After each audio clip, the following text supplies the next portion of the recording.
जय श्री श्याम दोस्तों। हम आशा करते हैं कि आप सभी लोग अच्छे होंगे। एक बार चित्रगुप्त यमराज से पूछते हैं कि हे यमराज, हमारे पास जितने भी प्राणी आते हैं उनमें से अधिकतर लोग दुखी और गरीब ही होते हैं। उनके पास ना तो दान करने के लिए कोई धन होता है और ना ही ईश्वर की पूजा करने के लिए कोई सामग्री। फिर ये सभी मनुष्य कैसे पुण्य कर पाएंगे? इन्हें पुण्य का फल कैसे मिलेगा? हे धर्मराज, आपको तो सभी मनुष्य के भूत और भविष्य के बारे में पता होता है, तो कृपया आप मुझे बताइए कि मनुष्य को धनवान बनने के लिए कौन कौन से कार्य करने चाहिए तथा गरीब रहकर भी मनुष्य किस प्रकार से पुण्य अर्जित कर सकता है, यानी उन्हें जोड़ सकता है। आप मेरी इस दुविधा को दूर कीजिए। तब यमराज कहते हैं कि हे चित्रगुप्त, तुमने उचित ही प्रश्न किया है। यह बात सत्य है कि हमारे पास आने वाले सभी प्राणी अधिकतर दुखी और गरीब ही होते हैं, किंतु इसका अर्थ ये नहीं होता कि गरीब व्यक्ति पुण्यवान नहीं हो सकता।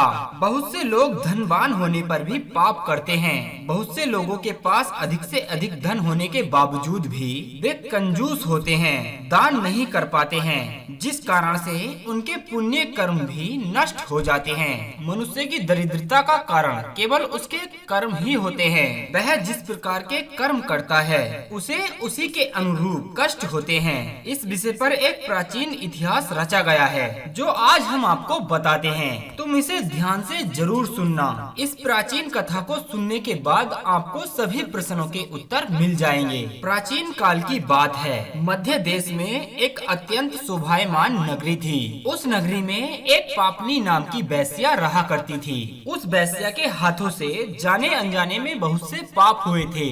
वह रोज वन में जाकर एक वृक्ष के नीचे खड़ी हो जाती थी और अपने ग्राहक की राह देखती थी। उस मार्ग से जाने वाले पुरुष उस वेश्या पर मोहित होकर उसे धन देकर उसके साथ भोग विलास किया करते थे।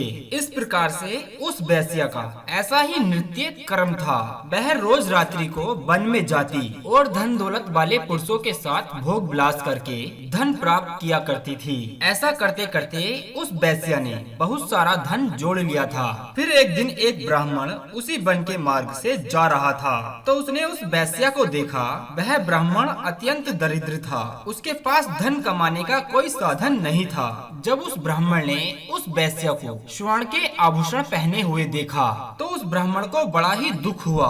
वह मन ही मन सोचने लगा कि मैं कितना धर्म कर्म करता हूँ। मैं तो रोज ईश्वर यानी परमात्मा की भक्ति करता हूँ, किंतु मेरे पास तो एक कौड़ी भी नहीं है और इस पाप चारणी वेश्या के पास तो कितना धन है और कितना सोना है। पाप करने के बावजूद भी ये कितनी धनवान बन चुकी है। आज मैं इससे पूछ ही लेता हूँ कि ये आखिर किस प्रकार से धनवान बनी है। फिर वह ब्राह्मण उस वेश्या के पास जाता है और उससे पता करने लगता है कि हे देवी, तुम तो इतने पाप करती हो और फिर भी इतनी धनवान हो। इतना धन तुम्हारे पास कैसे आया?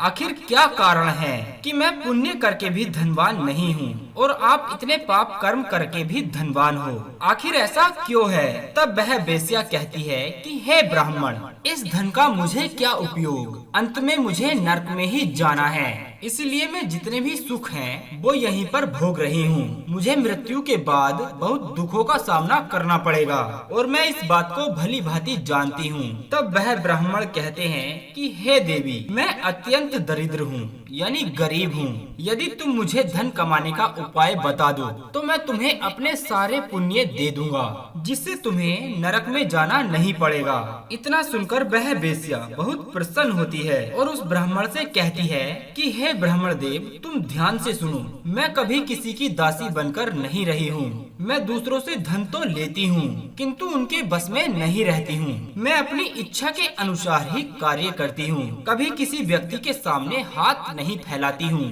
दूसरों के सामने हाथ फैलाने वाला मनुष्य हमेशा गरीब और दरिद्र ही रहता है। जो मनुष्य स्वयं ही उद्योग करता है, धन केवल उसी व्यक्ति के पास आता है। एक मनुष्य को कभी किसी के अधीन होकर नहीं रहना चाहिए, बल्कि उसे ऐसा कार्य करना चाहिए कि सारा संसार उसके अधीन हो जाए। जो दूसरों के अधीन रहता है वह विनष्ट हो जाता है। मेरे पास जितने भी पुरुष आते हैं मैं उनके अधीन नहीं रहती हूँ, बल्कि वे पुरुष मेरे अधीन रहते हैं। वैसे कि यह बात सुनकर ब्राह्मण देव बड़े ही प्रसन्न हो जाते हैं और उसे अपने सारे पुण्य देकर कहते हैं कि हे वेश्या, मैं भी ऐसा ही करूँगा। फिर वह ब्राह्मण अपने गांव में जाकर अपने गांव का प्रचार करने लग जाता है, अपने ज्ञान से लोगों को प्रसन्न करने लगता है, जिस कारण उसके पास अधिक से अधिक लोग आने लग जाते हैं। वह दूसरों के घरों पर अब भिक्षा मांगने नहीं जाता है, बल्कि लोग खुद चलकर उसके घर पर आकर उसे धन देते हैं, जिससे ब्राह्मण के पास भी बहुत सारा धन इकट्ठा हो जाता है। इतना सारा धन पाकर ब्राह्मण बहुत खुश हो जाता है।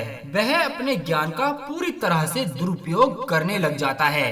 वह किसी व्यक्ति को कभी भी दान नहीं करता है, कभी गरीब व्यक्ति की सहायता नहीं करता है। फिर एक दिन अचानक एक काले सर्प के काटने से उस ब्राह्मण की मृत्यु हो जाती है और उधर उस वैश्या की भी मृत्यु हो जाती है और दोनों ही यमलोक पहुंच जाते हैं। यमलोक में आने पर यमराज उस वैश्या को बुलाते हैं। यम के दूत उस वैश्या को यमराज के दरबार में उनके समक्ष खड़ा कर देते हैं और यमराज के पास वहाँ चित्रगुप्त बैठे हुए होते हैं। वे उस वैश्या का लेखा झोंका निकालते हैं और उस वैश्या को स्वर्ग भेजने को कहते हैं और वह वैश्या प्रसन्न होकर स्वर्ग को चली जाती है। फिर उसके बाद उस ब्राह्मण देव की बारी आती है और वह ब्राह्मण थर थर कांपते हुए यमराज के समक्ष खड़ा हो जाता है। चित्रगुप्त उस ब्राह्मण का लेखा झोंका निकालते हैं और उससे कहते हैं कि हे धर्मराज, इस ब्राह्मण का तो सारा पुण्य शून्य हो चुका है। इसने अपना सारा पुण्य उस वैश्या को दे डाला है। अब इसके पास केवल पाप कर्म ही बचे हैं। इतना सुनकर वह ब्राह्मण बहुत दुखी हो जाता है। यमराज कहते हैं कि हे दूतो,